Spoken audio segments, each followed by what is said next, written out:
মেয়েটি বাসে ওঠার আগে তার বয়ফ্রেন্ডকে শুধু হাত নেড়ে বিদায় জানায়, কিন্তু হঠাৎ বাসের ড্রাইভার তাকে জিজ্ঞেস করে, তুমি একটা মরা মানুষের সাথে কেন কথা বলছিলে? এটা শুনেই মেয়েটি রেগে যায়। সে বলে, আজে বাজে কথা বলবেন না, আমার বয়ফ্রেন্ড একদম ঠিক আছে, বাইরে দাঁড়িয়ে আছে।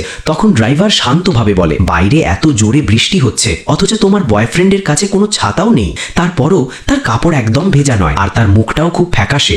এটা শুনেই মেয়েটি ভয় পেয়ে যায় এবং ড্রাইভারের কথা বিশ্বাস করে ফেলে। সে হাঁটু গেড়ে বসে ড্রাইভারের কাছে নিজের জীবন বাঁচানোর জন্য অনুরোধ করে। ড্রাইভার তাকে বলে, বাড়ি গিয়ে যেই দরজায় নক করুক না কেন, দরজা খুলবে না, না হলে কেউ তোমাকে বাঁচাতে পারবে না। তারপর সে মেয়েটিকে একটি টুথপিক দেয় এবং বলে, বাড়ি গিয়ে অর্ধেক বাটিতে পানি ভরবে, তারপর পানির মাঝখানে টুথপিকটা সোজা করে দাঁড় করিয়ে দেবে। যদি টুথপিক সোজা দাঁড়িয়ে থাকে তাহলে বুঝবে ভূত এখনো যায়নি, আর যখন সেটা পড়ে যাবে তখন বুঝবে তুমি নিরাপদ। বাড়ি পৌঁছে মেয়েটি ঘুমাতে যাচ্ছিল, হঠাৎ দরজায় কড়া নাড়ার শব্দ হয়। সে ভয় কাঁপতে থাকে এবং দ্রুত রান্নাঘরে গিয়ে অর্ধেক বাটিতে পানি ভরে তার মধ্যে টুথপিক দাঁড় করিয়ে দেয়। অবিশ্বাস্যভাবে টুথপিক সত্যি সোজা দাঁড়িয়ে থাকে। ঠিক তখনই দরজায় কড়া নাড়ার শব্দ আরো জোরে হতে থাকে। মেয়েটি দরজার কাছে গিয়ে দেখে বাইরে তার সবচেয়ে ভালো বন্ধু দাঁড়িয়ে আছে। তবুও সে দরজা খোলার সাহস করে না, কারণ ড্রাইভার তাকে স্পষ্টভাবে নিষেধ করেছিল।